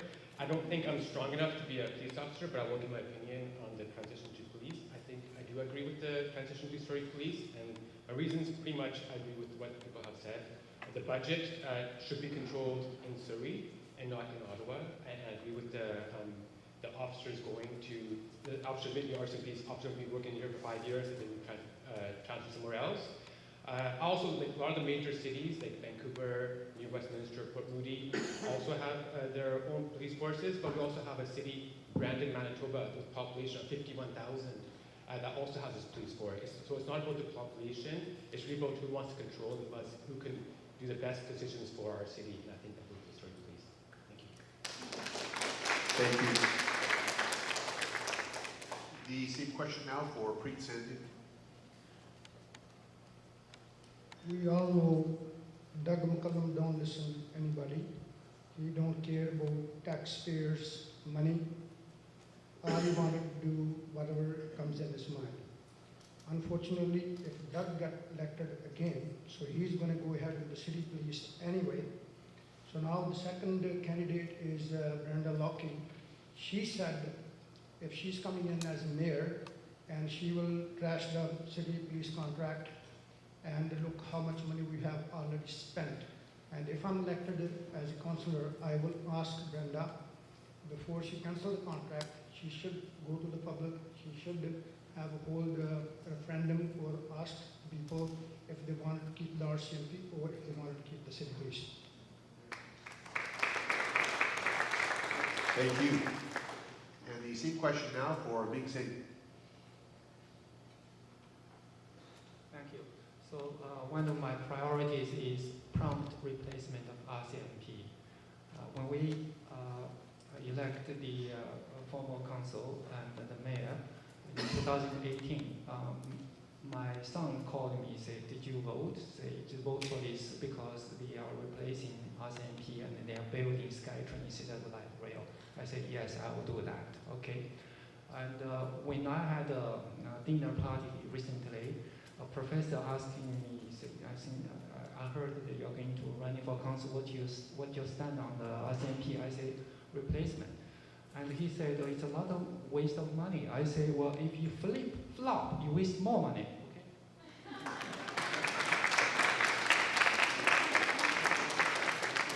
Thank you. The final topic for this evening is taxes. And again, all candidates will be afforded this question, and after we've concluded that, all candidates will be given a chance to summarize their positions. So on taxes, the question then for all candidates is simply, overall, the cost of property taxes is in the double digits for most homeowners. So what will you do to bring it down to an affordable level? We will start with a representative of the People's Council. Excellent. Again, Joe Kennedy here. How do you bring down taxes to an affordable level? We have currently a government that is happy to print oodles and oodles of money. We have inflation running through the roof. Inflation is usually a 2-year elastic phenomenon, I suppose. So not only are we dealing with higher taxes, but we're also dealing with inflation now. You know, we really need to have efficient government. We need people that are going to be standing up and asking very tough questions, but questions that most people probably have. We need a government that's going to stand up and actually represent the everyday Canadian, not intersectionality groups, not ideologies. Just ask questions and be transparent and allow people to see everything. In terms of lowering taxes, we have to look at how much money Surrey is spending, where the waste is, and be able to see if there are services that we could trim back if possible, and then allow people to make those choices with the taxes that they save to be able to spend that how they want to on businesses. Thank you. Thank you. The same question now for representative from Safe Surrey.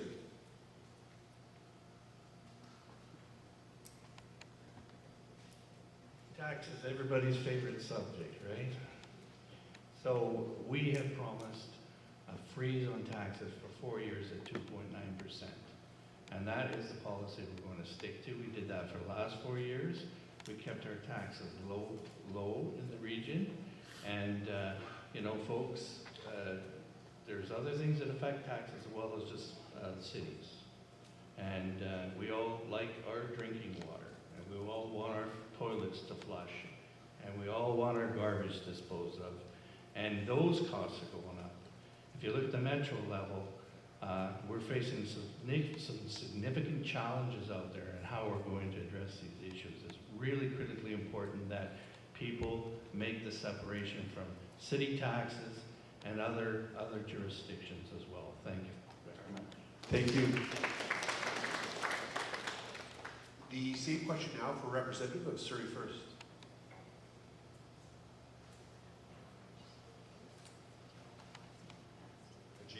With Gordy Hochstein.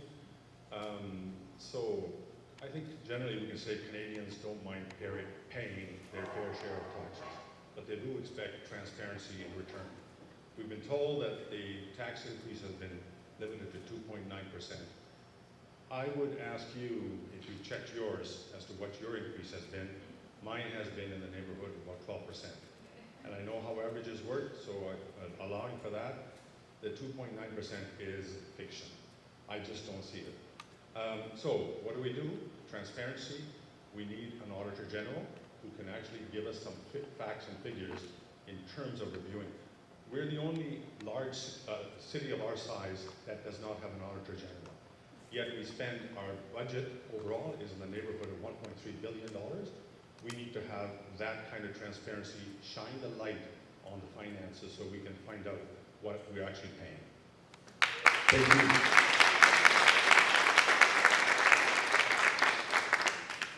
The same question now for representative of Surrey Forward.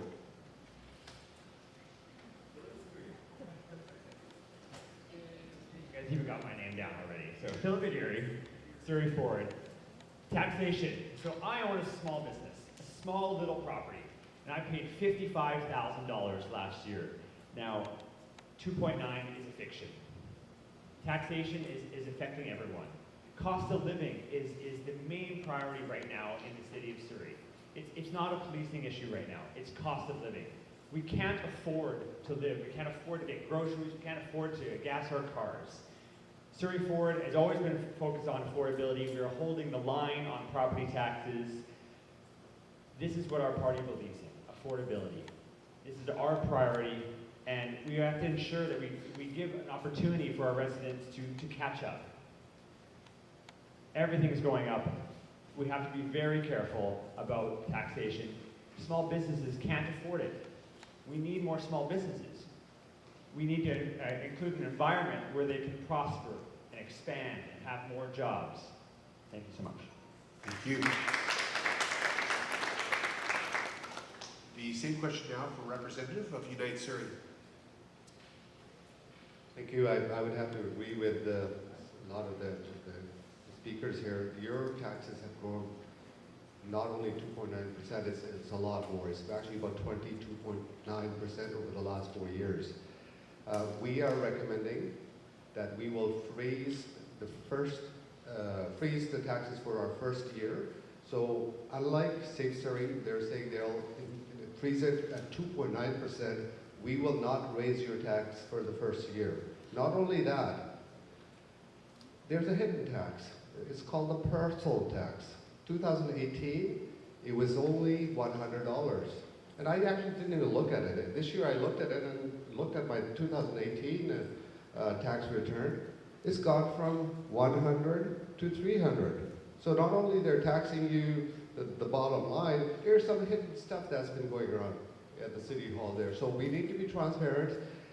They should have given people relief during COVID. They didn't. Right now it's... Thank you.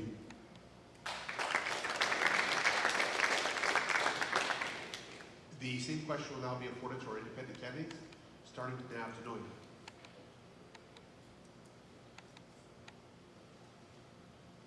Taxation, our favorite subject. It's not going down, it's going up. What can we do about it? So what I think is, it's hard for me to pay taxes as well, like anyone else. What are we getting for it? So imagine my friends in the business community telling me, now, why is it taking 18 months to get my business license approved? Why is my building permit taking 20 months? So the City Hall can hire more building inspectors. They can hire more business license people. I don't promise you a business license in 2 days, but I promise you a business license in 4 weeks. At least it's not 18 months. Building permits, depending on what it is, something like 3 months is more than reasonable instead of 2 years. But at least when you pay your taxes, you have a reasonable expectation that someone at the City Hall is actually working for you. So one vote for me. Thank you.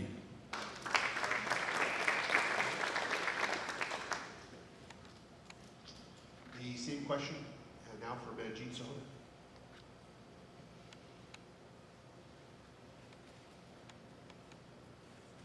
Thank you very much. So we have to look at what our taxes are being used for. The main functions of municipalities are road maintenance and rec centers and that kind of stuff. So a lot of our taxes are being spent on road maintenance. If we can get more people on transit, incentivize transit, there'll be less cars on the road, less road maintenance costs. We need to have better facilities for rec centers. More people go to rec centers working out, more money for the city. We need to also cater to larger corporations, larger companies to open up shop, larger global companies to open up shop in Surrey so they don't pay more business tax. So we have to be more open to those kind of companies. So we're getting taxes from the companies and not from the citizens of Surrey. Thank you. Thank you. The same question now for Preet Sandhu.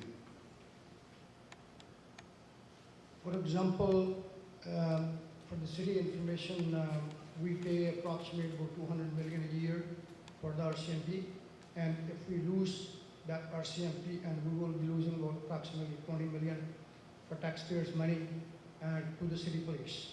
But our mayor, Doug McCullum, is accused liar, criminally charged for the lying to the public, and it's record and it's public information. And all he wants to have city police, and he thinks then he wouldn't get charged for lying to the public. So all we need to make sure that tax increase, they're saying they have frozen the taxes. No, every year taxes go up, and if I'm elected as a councillor, I will never vote for the tax increase. Thank you. Thank you. And the same question now for Ming Zeng.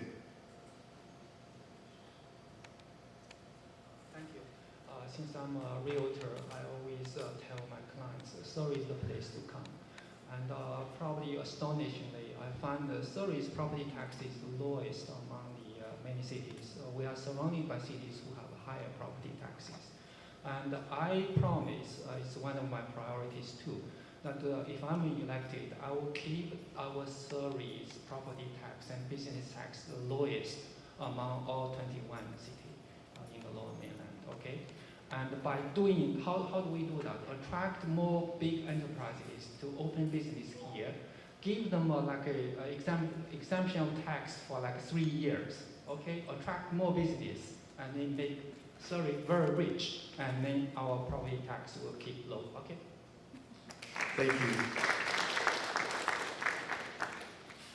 We have now concluded the question and answer portion of the evening. Each candidate will be given 1 minute to offer their final thoughts. We will begin with Joe Kennedy from the People's Council. Absolutely. Again, Joe Kennedy with the People's Council, Surrey. We're not well funded. We're not beholden to any international organizations. We don't have hundreds of thousands of dollars to be able to advertise. You really won't hear too much or see many of our signs out here. We're funded by small, regular Canadians, regular people in Surrey. Why did I get into politics? I got into politics because during 2020, I was really looking for courageous representation from our elected officials during COVID to be able to see the big picture, to see beyond the crisis at hand, and to be able to see how things could be manipulated against the citizens of Canada at that time. That's why I decided to run for the People's Party of Canada, to stand up for everybody's choice to medical freedom, to be able to decide on what choices are best in their life, on how to decide on what they want to pursue, what they want to sacrifice for, and what it means to be human.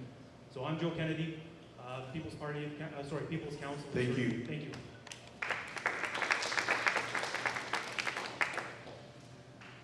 A summary, please, from Stuart Drysdale from Save Surrey. First of all, I'd like to thank everybody for coming out tonight. It's great to see everybody come out and taking active part in democracy and getting to learn a bit about everybody here. I decided to run for the Save Surrey Coalition for a couple reasons, but the main reason is what we say we do it. We may not all agree with it, but we get it done and things have been done. And moving forward, we've made some big promises, and those promises will get done as well. So I encourage everybody to get out and vote. Surrey is notorious for having low voter turnout, so we're encouraging everybody to get out and vote. But I would love to have your support. Vote Stuart Drysdale, Save Surrey Coalition. Thank you. Thank you. A 1 minute summary from Doug Elford, please, also from Save Surrey. Yes, thanks everyone for coming out tonight, and thanks to the organizers who put the time in. I just want to also thank everybody that's sitting up here tonight. I mean, it's not easy to put your name forward and running for city council, as we all know, and you know, we all want what is best for Surrey, really, at the end of the day, regardless of our politics. So, thanks everybody for coming out. I'm Doug Elford. I'm running with the Safe Surrey Coalition. I can honestly stand up here and say I'm guilty. I'm guilty of delivering on every promise I made in the last campaign. And nobody can take that away from me. And my blood, sweat, and tears have gone into this community. And we're in great shape, folks. As much as people don't say it, Surrey is in great shape. We're growing. We have a great future ahead of us. Vote, Save Surrey. I'm Doug Elford. Thank you very much. Thank you. We please hear from Lori Guerrera from Save Surrey. Hi, thanks so much for the opportunity to come out here tonight. Thanks to the Cloverdale Chamber and for the Fraser Valley Real Estate Board for the sponsorship of tonight. I'm Lori Guerra. I'm running with the Safe Surrey Coalition. In 2018, I campaigned to run for public office, and I remember giving hundreds of speeches saying on day one if elected, we were going to put the SkyTrain instead of the LRT and the Surrey Police instead of the RCMP. And every single person that was elected, mayor and council, currently on November 5th, 2018, voted unanimously and enthusiastically for transitioning from the Surrey Police Service, from the RCMP to the Surrey Police. As a matter of fact, it wasn't just transitioning, it was to cancel the RCMP contract on day one. And that's what we did. I'm proud of the fact that I have a proven track record. Thanks. Thank you. Could we please now hear from Alison Patton, also from Save Surrey? Sorry. Deborah Antefade from Save Surrey.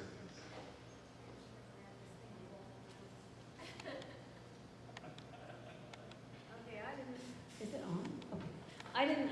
any questions before because I just felt a little uncomfortable with this format. Anyway, I'm Deborah Andafave. I am running for the Safe Surrey Coalition. And the reason I stepped up to run is because when COVID was on and we were all terrified and we were hearing about cities going bankrupt, the mayor actually came. I'd never met the mayor before, but he came around and he met with all of the small businesses and with real estate owners, and we hadn't sold anything in 6 months, and he wanted to know how to keep the city going and busy. And he met with the provincial government, and he made arrangements to keep us all working. He made arrangements for construction workers to get out. So I was just so impressed with that, like wanting to keep our city going when others were going to be going bankrupt. I ran with him because I'd worked in government many, many times, and not one single person has ever kept a promise to me, and I've worked with a lot of federal... Thank you.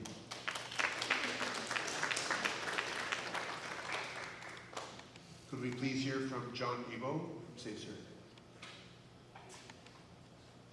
This is a tough format because you want to shout out, that's a lie, or you know, this is the way it really is. But you can't in this format, it's very tough. I love Cloverdale. I've been here 22 years. I employed 38 employees. Was the president of the Cloverdale Chamber of Commerce for 4 years, treasurer for 3 years before. Cloverdale Rotarian for 15 years. I taught at this university for 4 years, commercial beekeeping program. It's in my blood. It's a great place to grow your family, build your family, and grow in the community. And it's still right now the best value to buy land in Cloverdale right now. Cloverdale is going to take off the next 20 years.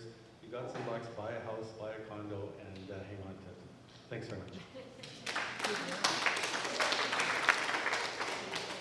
Thank you.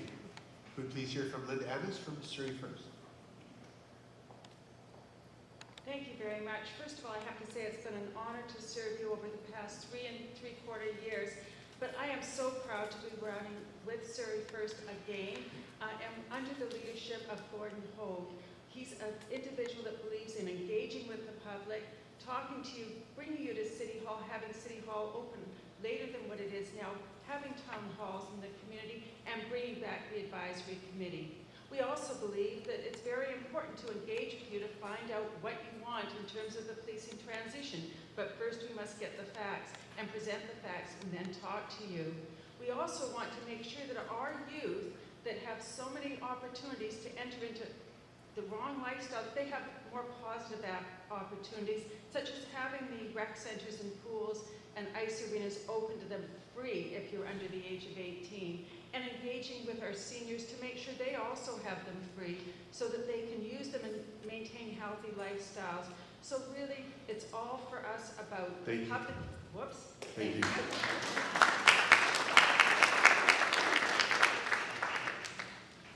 Can we please hear from Mike Bowles from Surrey First? I'd like to thank everybody for coming out.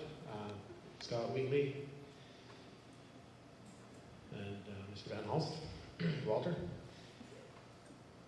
I was actually on the very first student council at Quallen. I have spent my entire adult life giving back to this community.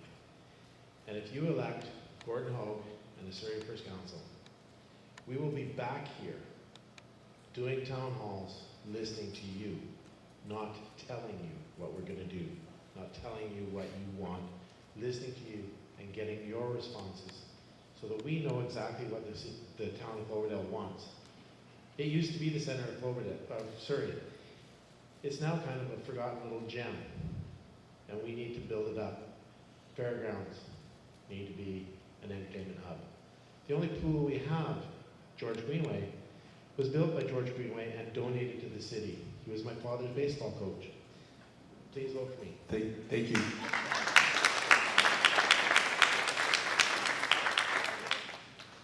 Could we please have Bilal Chima from Surrey First? Thank you very much. Thanks for your time and your commitment and breathing life into our democracy. If you're sick of the platitudes, if you're sick of promises, then look at us, Surrey First, under the leadership of Gordon Hogue. Just today, if transparency is what you want, then look at what we've said. We've called for a public inquiry and asked to find out what's gone on over the last 4 years. If accountability is what you want and what you need, then look at the commitment that we made today by signing a contract for the city so you see what we're going to be held accountable for. It's not specific things. It's aspirational and motivational and inspiring. We need more people to participate in our democracy. That's the purpose of a democracy, right? And we need, if you understand and you want to take this city in a different direction and you believe change is something that's needed right now to set ourselves up for the next 30 years, move away from 4-year election cycle plannings to something that's more long-term, then vote for Surrey first. Thank you.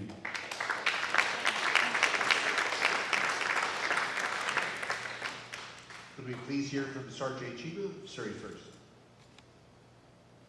Again, thank you everyone for coming tonight and listening to us. It's time for change. It's time for openness. It's time for transparency. And it's time for accountability. Our mayoral candidate, Gordie Hope, is a wealth of knowledge. He knows where to get the resources from. As a former mayor, a former MLA, and a former member of our parliament. We got a team here that's a wealth of knowledge from diverse backgrounds. We've got agriculture background, we've got business background. A lot of us are from the federal government. We've got a lot of experience with policies. We need to work together to have change. So go out and vote for Surrey first. Together, we can do better.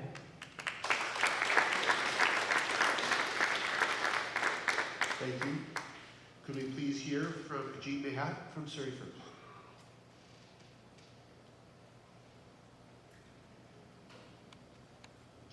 Surrey first, Gordie Hogue. I think we should really consider the nature of change before we say all change is good. I grew up on the flats, 40th and 152nd Street, and if those of you who are of a certain vintage, you will remember that as Johnston Road and Mud Bay. So I grew up on a farm. But what I liked about growing up in the farm was a sense of community we had with the neighbors, the sense of unity, the sense of helping each other.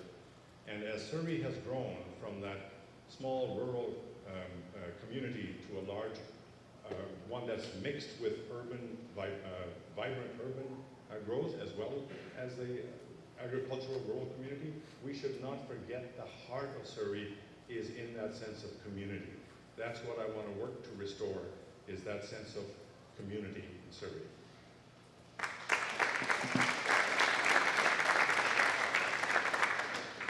Thank you. May we please hear from Paul Warzati from Surrey first? I was going to try to be a little positive, but I'm a little too passionate and I take my job too seriously. So a lot of why I'm here is frustration. So it's true, 13.4% of the eligible voters of the city of Surrey voted for Doug McCallum. So they apparently voted for SkyTrain. So in a meeting with the president of TransLink, he indicated that SkyTrain was really inappropriate for Surrey because there's not enough density. And right now, our city council is giving discounts to developers at 160th and Fraser Highway and not for affordable housing elsewhere.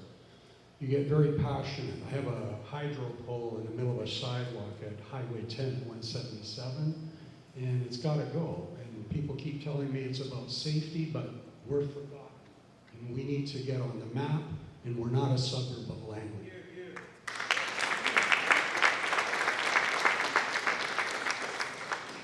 Thank you. Could we please hear from Philip Geary from Surrey Forward?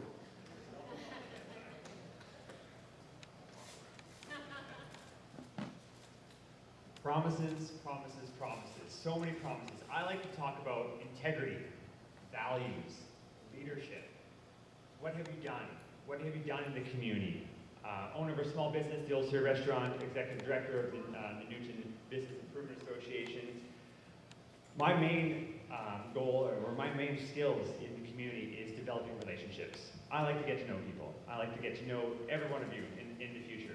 I like to develop those relationships over time. So the question is, who do you trust?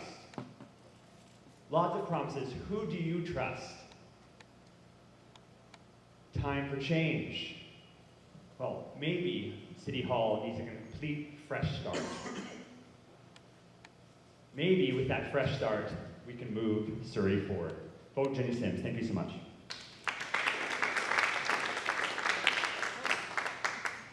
Thank you. May we please hear from Jody Tour from Surrey Forward.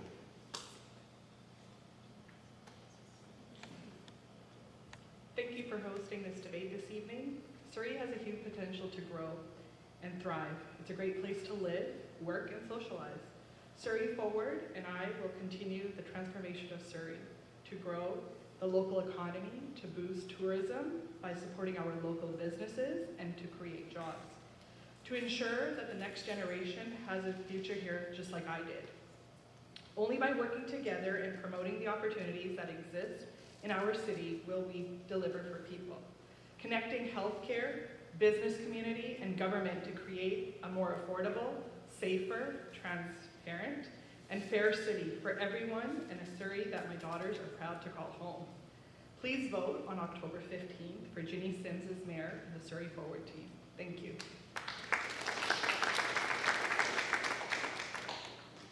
Thank you. May we please hear from Jasbir Sidhu from United Surrey. Thank you, Jasbir Sandhu with the United Surrey.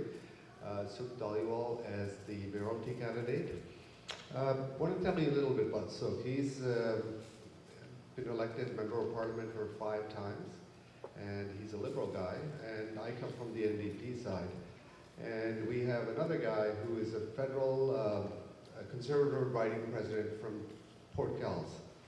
So as a mayor, you have to work with other cities, other levels of government, and other cities around, neighboring cities.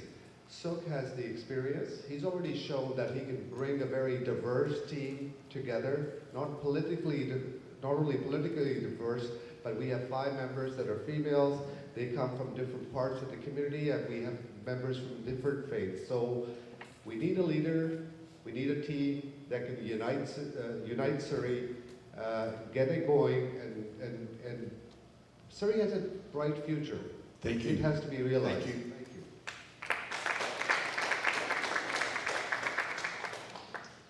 May we please hear from Nicole Bennett from United Surrey. Thank you.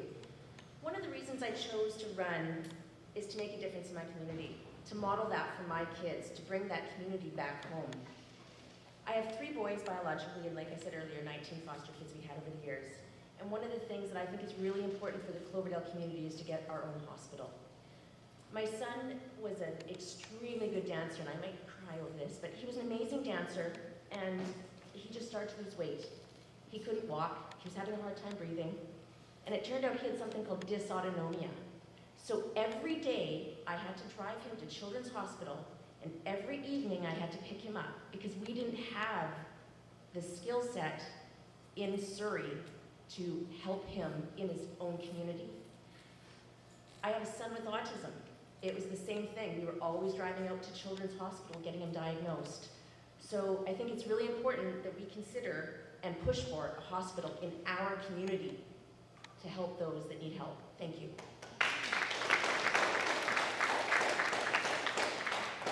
Thank you. We will now summarize with the independent candidates, beginning with Nav Denoya.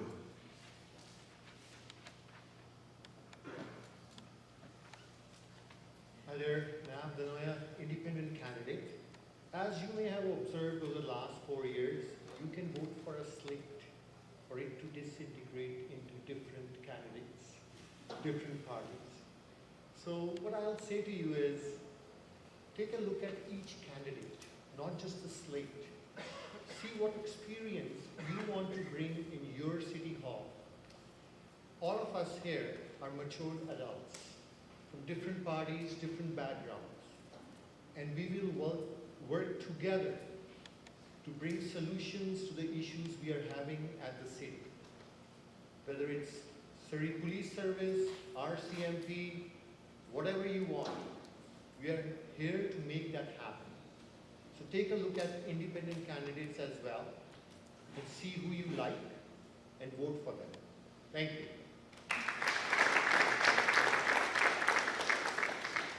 Thank you. May we now hear from Manjeet Sahota.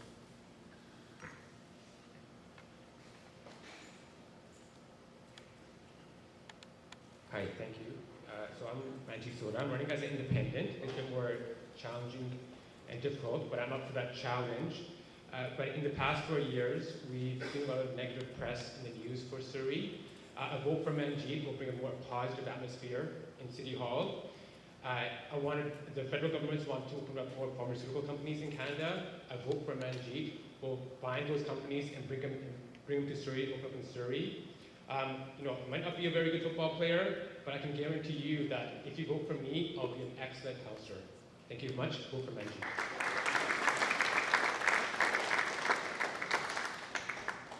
Thank you. May we please now hear from Preet Sandhu. In the last 40, 50 years, people have selected a lot of years in councils from the slate politics, and you guys have given 13 years to Doug McCullum, including 9 years in the past. Doug doesn't work for you guys. He works for other people. He works for the builders, he works for the developers, and for the land mafia. Number 2, Brenda Walsh have her own interest. She's working under influence of the RCMP unions.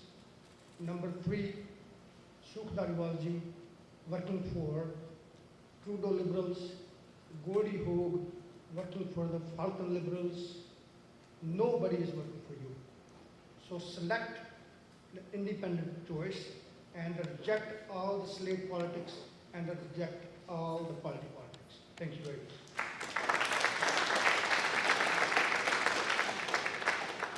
Thank you. And may we please hear from Ming Zhang. Thank you very much, dear Surrey citizen. Thank you very much for the runners. Thank you very much for the organizers. Okay, I'm very glad you gave me a chance to air my viewpoints. I'm an incurable optimist. Okay, I'm a new blood. Okay, yeah. So many people say we like new blood. I think Surrey has a lot of potential. We need to work together. If I'm elected, I work with everybody. I won't fight with you. I just cooperate with you to make things done. Okay, let Surrey thrive and prosper. Okay, vote for me. You won't be disappointed.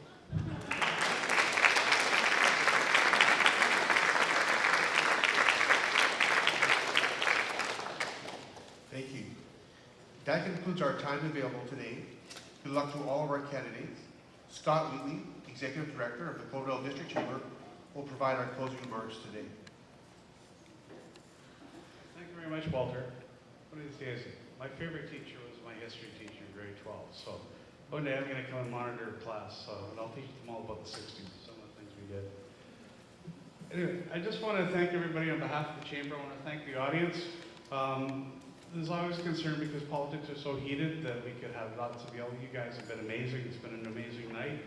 I know it's a tough format, but I think doing it in this way, question and answer, is the best way to do it in a situation like this.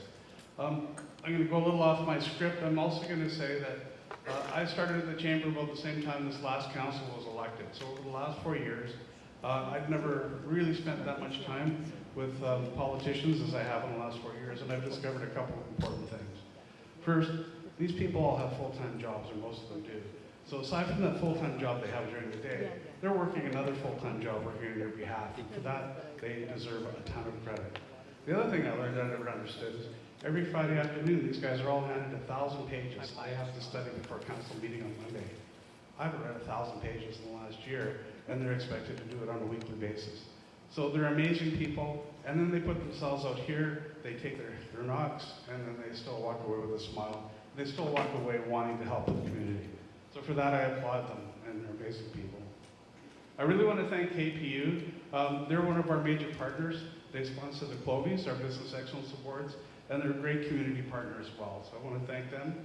I want to thank the Fraser Valley Real Estate Board for sponsoring tonight's event. I want to invite everybody to the Clovies. They're on November the 16th, and that's an amazing evening. And I'd also like to invite everybody back next Thursday night as we invite the mayor candidates up as well. So on that, hopefully we've got a few minutes. If the candidates are willing and you guys have questions, this might be a chance to mingle and get to know them. Other than that, thank you and good night.